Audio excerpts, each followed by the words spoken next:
Welcome to another edition of the Isobar, the highs and lows of meteorology, our once a fortnight visit to the weather pub where we sit around the bar and chat all things weather nerd and weather nerdy. Thank you so much for joining me yet again, Chief Meteorologist Richard Luderman and Chief Meteorologist Emily Walls. Of course, for those listening and watching, my name is Chief Meteorologist Rob Haswell. It has been a very interesting couple of weeks since we last talked. I almost feel like we should have the Isobar on more frequently because every time we take a gap, massive weather events occur. So let's get to the most recent, obviously a significant snowstorm over a significant holiday, right? The timing couldn't have been worse over the Thanksgiving weekend for us. We survived it, but it was rough. Yeah, down in Chicago, we got hit pretty hard with that one. Just cancellations alone, not even considering delays out of our airports. The two major airports that we have in the area, O'Hare and Midway, we had over 1,400 cancellations on Saturday alone. That ended up stretching into Sunday. And then on Monday, we had even more flights delayed and canceled because we had an additional little snowstorm that came through. But the weekend one, that's really what got us. So we had about 7 to 11 inches across a large portion of the region, a little bit less in parts of Northwest Indiana, where we saw about 6 to 8 inches in total. But regardless, this was the biggest snowstorm that we've had in a long time. In fact, on Saturday alone, we actually recorded 8.4 inches of snow at O'Hare, which in a single day, this is going down in history as the snowiest November day that Chicago has on record that we've ever seen. So it was very significant for us. But boy, the delays and the travel impacts that we had, that was a big whammy for Thanksgiving weekend. Yeah, and then just up the road here, pretty much the same story. Obviously, some huge travel impacts on a big, busy travel weekend.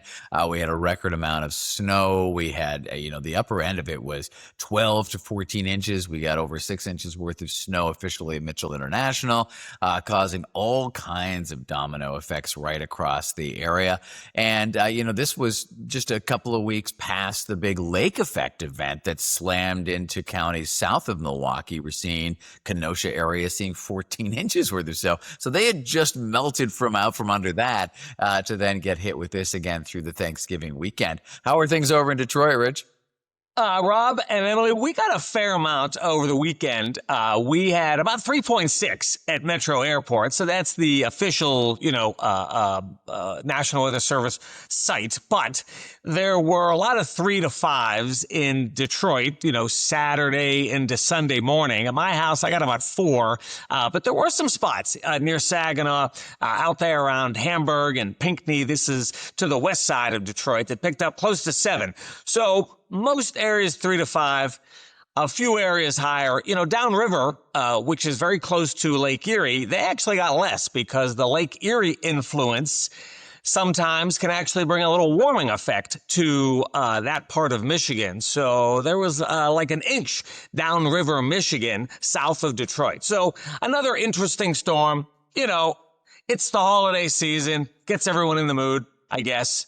And, we didn't get any records. I know Emily and Rob, you've had, record snowfall, in a sense over these last couple of weeks. Nothing like that. However, in those lake effect areas, of northern Michigan, they got creamed, some places 18 inches, 24 inches, it's those typical snowbelt regions. The ski country near Traverse City got a lot of snow over. So that's good over the weekend. So they'll be working, and now it's the holiday season. So ski season has started here in Michigan.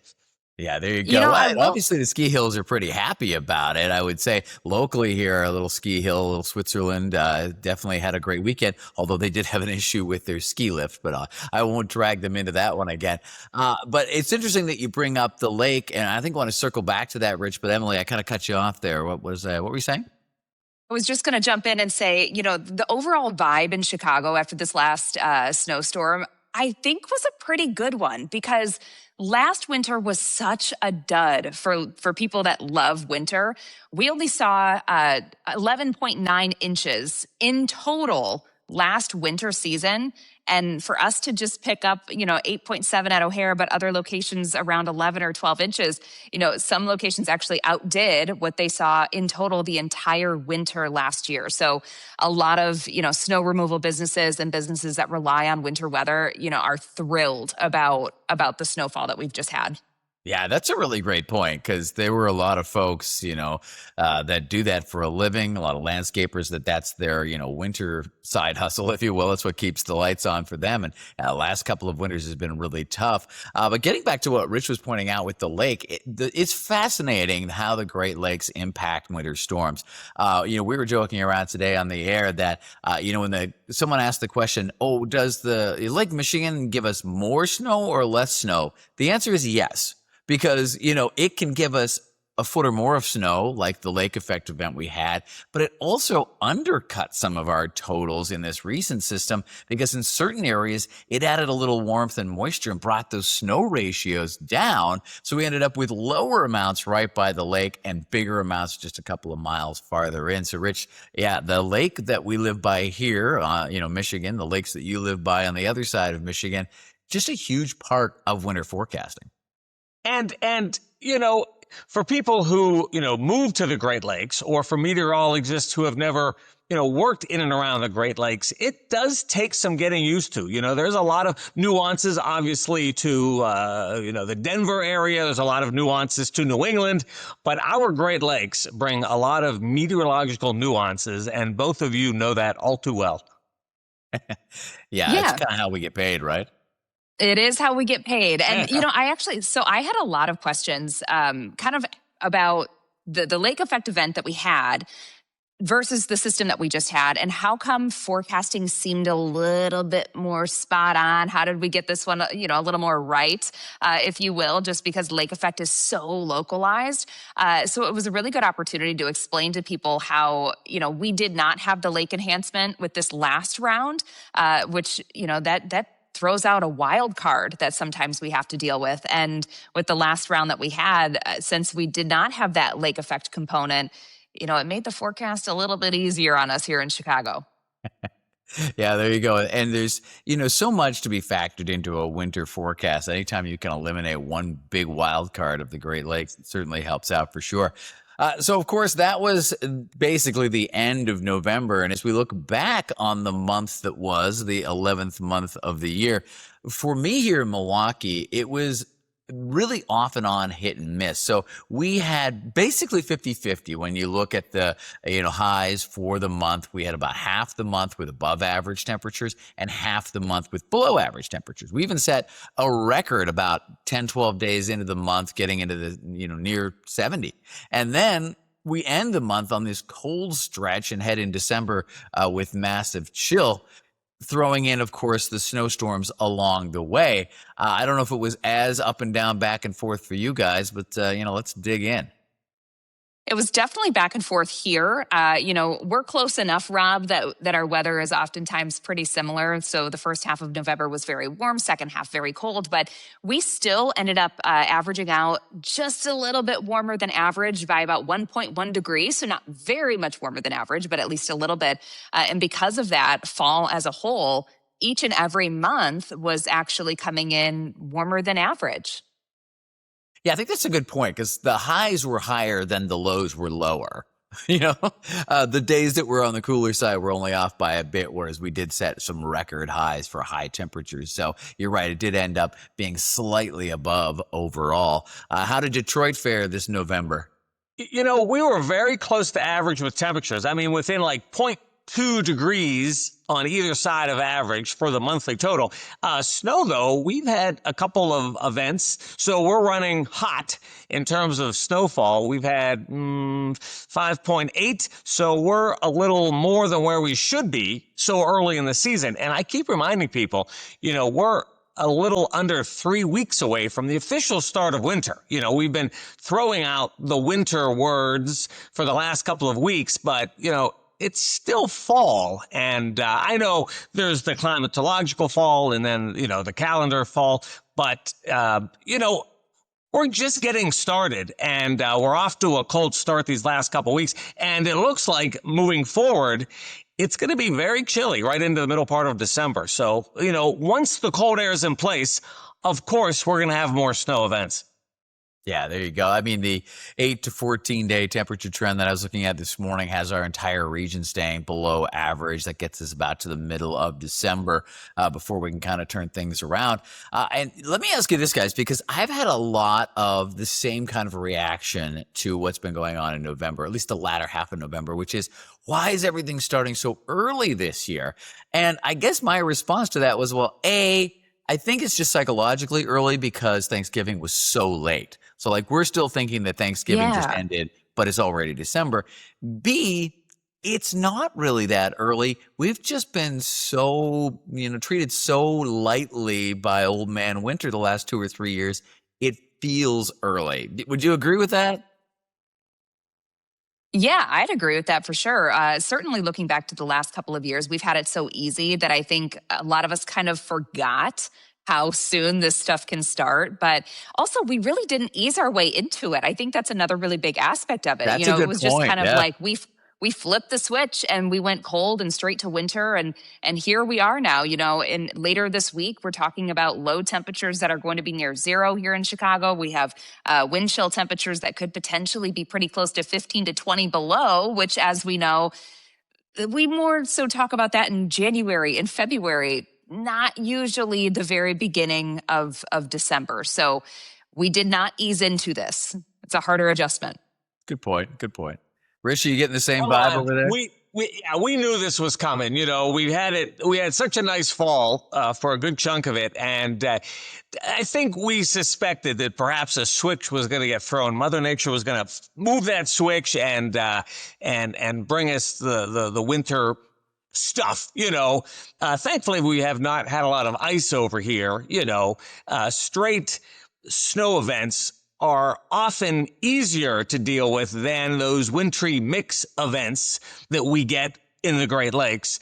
But it's been pretty cold, and I was cursing. I mean, I was shoveling snow. I got the driveway, and this past Sunday morning, I was shoveling about 4 inches off the driveway, and all my neighbors were out helping, and some of the kids were out helping. But after about 35, 40 minutes, I was worn out. Yeah, I was one of those people. I was holly and jolly with all of the snow, but one, I live in a condo, so it's not my problem anymore. Yeah. I've got other people that clear the sidewalks in front of the building and whatnot, but I remember the days living in Michigan when it was my problem. I had the driveway, and it changes things when you can just simply enjoy it versus when you have to deal with it. Yeah, when you're sitting in with a hot cup of cocoa and watching a Hallmark movie or repeats at the Isobar, it's all good, right? But yeah, I think that's a really good point, Rich. And I posted my shoveling of my driveway, which was closer to 8 to 10 inches worth of snow, and I got a lot of weird comments about, oh, come on, you must have a snowblower. My garage is barely big enough for my car. Where's the snowblower going to go? It's certainly not going to take the space of my Harley. So no snowblower here. And B, they were all like, oh, you must have someone do it. No, I was raised that if you don't pay someone for something you can do yourself. So yes, I sweated a lot and cursed a lot like you, Rich, but I did get it done myself. I would make a spot in my kitchen for a snowblower if that was the case. That's a really good look. I would make it happen. I do have a large snowblower because I've actually bought it off the previous owner. That was 25 years ago, and it still runs great. But once I got outside, 2 of my neighbors already had theirs out. So that's a nice thing. When the neighbors have theirs going, there's no reason to get another one, especially when we get 4 inches. Now, if it's 8 inches, then all hands on deck, all snow blowers are in on it. But we didn't really get clobbered this past weekend. Yeah, there you go. All right, well, let's talk a bit about ice because you kind of brought it up in a different way, Rich. But the ice that I want to talk about this time around is the ice that is starting to form out on some of our area lakes. And of course, all 3 of our states are big into winter sports, including ice fishing. We are nowhere near ready for that. Believe me, I'd love to go play some pond hockey today, but it's not going to happen. This thin ice, though, I think could be problematic in the days ahead. Would you agree, Rich? I mean, this cold isn't going to be cold enough. No way. It's terrible that we do these stories year in and year out about people getting into trouble on the ice. I mean, a lot of the stories have happy endings. The Coast Guard or the Marine divisions of the local sheriff departments will be out there and they make the rescue, and that's great. But it just seems that too often, it doesn't have a good ending, and we'll say it over and over again. You got to be weary of thin ice, early season, even midwinter ice. Can sometimes be a touch and go. So, a lot of the people that go on the ice, I mean, they're salty and they get it and they understand the Great Lakes and the ice that forms in many instances. But if you're a rookie, it's not the time to be out there, on the local pond or on the little back bays of the Great Lakes. Big time. Yeah, give it a few more weeks for sure. Now, Emily, I would imagine, like you, there are quite a few rivers obviously going through Chicago, like Milwaukee.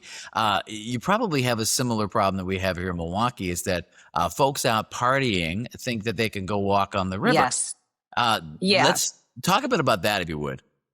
So a lot of times here in the Chicago area, we're not seeing ice on the river until closer to the heart of January into February. But still, I think it's something that we really, really have to spend time talking to our young people about and our kids when you're around water that looks like it's safe to be out on if it's beginning to ice over. And, I have a 6-year-old at home. Kids are curious, if you're around a pond or an inland lake even that it looks like it's safe for them, they don't understand that can't support their weight. So, unfortunately, it is just like Rich was saying, you hear those stories and there's a lot we hear about it every single year, right? But a lot of it is we need to talk to our kids a lot too, to just stay away altogether. But as far as the rivers go here in the Chicago area, we still have a while until we start to see that. And it's taken some of the coldest winters for us to actually see it entirely freeze over in downtown Chicago. So it doesn't always happen. But, we're going to be, if this sticks around and this keeps up, we're well on our way to seeing some ice beginning to form. Which should make a lot of people happy. I mean, like we've been talking about, the winter sports season last winter in particular has really been struggling because we just haven't been able to provide the traditional winter. But I just don't want anybody to try to get a jump start on this because we're nowhere near, even so some of the retention ponds in my area look like they'd be great for a little skate or maybe something like that. But you're right, Emily, it's enticing to those curious young minds, but so not even close to being safe. And I think, Rich, you make a really good point. Some of the, ice fisher people who have been out there for decades, I don't worry that much about them. They know what they're getting into. They've done this for a while, but it's always the rookie or somebody who maybe has had one too many adult beverages that decides, oh, you know what, I can go out, and it's just not safe. And you really can't ever call ice safe. You can just call it mitigated, right? I mean, you can mitigate the risk. Yep. Yeah, even in the middle of winter, when we get these wind events and it can move the ice, and we have a big Coast Guard station here in Harrison Township, just north of Detroit and Selfridge National Guard Base, and they do rescues where people get blown into Lake Erie. This ice splits and off they go, and now they're adrift. And it's a scary thing to think about. So for all outdoorsmen, there's a lot of risks. The hunters, the fishermen, be safe. We want you to be safe. That's why we're bringing this up. Yeah, we want you to come back and sit down with that cocoa and watch the show, right, Emily? Yeah, that's right. Yeah, come back and sit and watch us from somewhere warm. I was going to mention all of the ice shelves too that we see, developing near the beaches and whatnot. And everyone goes out to explore them because they're really, really cool, right? I would be remiss to say that they're not awesome. But the hard thing in the wintertime is you don't really know where the beach ends and where the water begins because all of that ice begins to pile up and people think it's fun to climb on. And just like Rich was saying, that's when you get in trouble because underneath those ice shelves, oftentimes you still have the waves and that can weaken that ice. And then you fall through and you don't even know it, but you could be in deep water. You're standing over very deep water. So before we really get into the heart of this season, I think it's already important to start telling those stories and get people aware of how dangerous it can be right on these big lakes and climbing on the ice. And you may not even know that you're actually over water sometimes. Yeah. You kind of lose perspective because you can't really tell where the shore ends and, where the lake begins. You might think you're 10 feet out, but you're 200 feet out, and it makes obviously a huge difference. We had a great story to kind of illustrate this morning. Great because it has a happy ending, but it was out of Minnesota, actually, where a deer was rescued or had to be rescued by the local fire department there. And it wasn't even a huge, 1,000-pound buck. It was just a tiny little one. And, it went through the ice. So if the ice isn't ready to hold up to a tiny little deer, it is certainly not ready for your ice shack and your cooler full of adult beverages. So just just give it a few more weeks and things will settle in.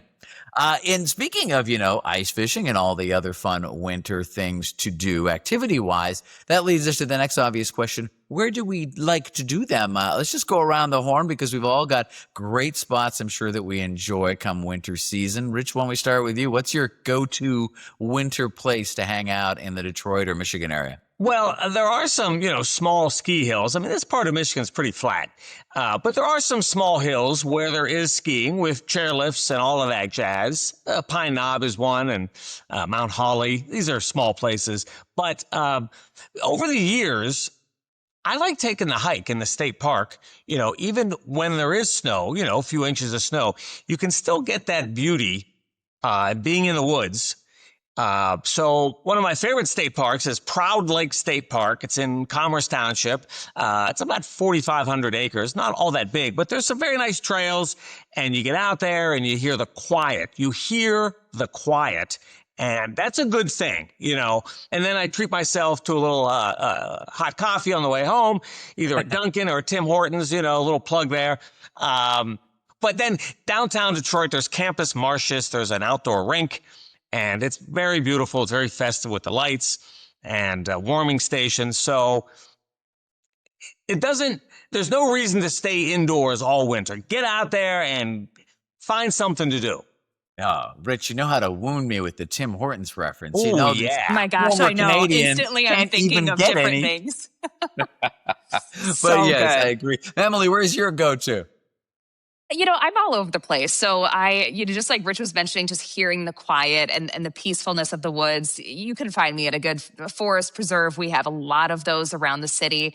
Not immediately downtown. You got to go out to the outskirts a little bit more to get to see some of those, but they're just so beautiful and quiet. And, that is something that you don't always get in the city. That's part of the city charm, of course, but, it's nice to get away sometimes as well. And then also we have a lot going on downtown, especially around the holiday times. So we've got ice skating rinks. We've got, just beautiful lights everywhere. This past weekend when we picked up all of that snow, my goodness, you could not keep me inside because everything was so stunning with the snow and the branches full of snow, and people were outside enjoying it. It was really, really beautiful to see. Oh, very perfect. Yeah, we're getting some great video there of some ice skaters. That's one of my go-to things to do. We have a wonderful downtown rink called Red Arrow Park, which is a great spot. They've got a nice coffee shop, not Tim Hortons, but it's a very nice coffee shop down there, and you can have a little coffee or a cocoa and go for a skate. So that's kind of my city go-to spot, but a little drive either north or actually for me, southwest is you can't go wrong with either Lake Geneva to my southwest or Door County to the north. Lake Geneva, wonderful little spot down there. Every year they have a snow sculpting competition, so that's an amazing place to go. And then Door County it's just like this, it's like Hallmark movie came to life. In fact, there's a brand new Christmas movie that just came out this year called A Cherry Pie Christmas, I think, or something, that is set in Door County. And it's like stepping back in time and stepping into, It's a Wonderful Life, the good part of the movie. So yeah, those are kind of the two travel spots that I would point out. But there's just like a million things to do, that you can't do when you are in the summer months, like watch a big old bear roll around like we're checking out at the Brookfield Zoo. I was just going to say, that bear knows how to love winter. Yeah, I was going to say, how did you get this video of me? So this is at Brookfield Zoo, and as you can see, the animals here locally, we're loving the snowfall as well. This guy looks like he could get up and move a little bit. He looks like he's been sitting there for a while, getting all the snow accumulating on him. Oh my goodness, that's pretty good stuff. Yeah, so obviously the zoo's another great spot to go to. We have a Milwaukee County Zoo here. I know you've got a great zoo in Detroit as well, Rich. It's it's always fun to watch how the animals react. It is good. And in fact, the Detroit Zoo, they put on a whole light display, so it's not just the animals in the winter environment, but it's the lights and it's the season and, of course, the treats along the way. So, yeah, it's easy to stay inside and, fester, but make an effort, get outside and take it all in, and think spring. Just think spring. Exactly. Oh, and I almost left out Candy Cane Lane. We have this whole neighborhood. It's not a organized thing. There's no like overly corporate thing going on there. It's a whole neighborhood that all got together to put on all these Christmas lights, and they do take donations for charities and stuff. But it's a wonderful spot if you ever get a chance to tour Candy Cane Lane in the Milwaukee area. Of course, we are going into December when all of these things will be even more exciting because we'll be getting closer and closer to the big holiday season with Hanukkah and Christmas and everything else around the corner. As far as the future goes, weather-wise, as we do our prognosticating a month in advance here, some interesting trends, and I think we've got the maps that we can bring up here to look at both the temperature and the precipitation outlook for the month ahead. And I'm seeing some interesting trends for our area, guys. You want to jump in on this? I guess we'll start precipitation-wise.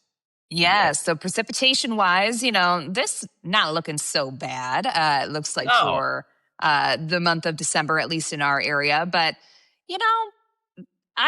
we're still kind of cooler than average the first half. But then precipitation-wise, it's looking like we could be, give or take, near normal in the Chicago area. And that's okay. I think we'll take that for December when it comes to, holiday travel. A lot of people are out and about, flying everywhere, driving everywhere. Less precipitation is a good thing for us. Right, and make O'Hare run a bit smoother. Now, Rich, Detroit is smack dab in that above average right there. I see it there, I don't have anything to say. If it's going to happen, it's going to happen. You know what I mean? If it's going to happen, let it happen. Bring it on. Let's do it. Let's get to it. It's all part of it. This is December. Yes. That doesn't surprise me, and no one at home should be surprised either.